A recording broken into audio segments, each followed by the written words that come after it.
مدرب المنتخب الإسباني يعود للحديث عن انضمام إبراهيم دياز للفريق. قبل المرور للتفاصيل لا تنسى الاشتراك في القناة وتفعيل زر الجرس لتكون أول من يتوصل بكل جديد رياضي. فتح لويس دي لافوينتي مدرب المنتخب الإسباني الباب أمام انضمام إبراهيم دياز لاعب ريال مدريد إلى صفوف لاروخا في معسكر شهر مارس المقبل.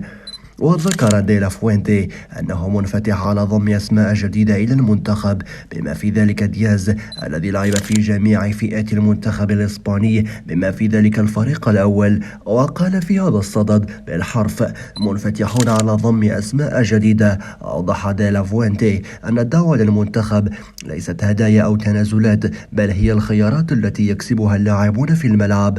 يذكر أن دياز لعب في صفوف المنتخب الإسباني في جميع الفئات بما في ذلك الفريق الأول حيث ظهر لأول مرة على مقاعد البدلاء ضد ليتوانيا.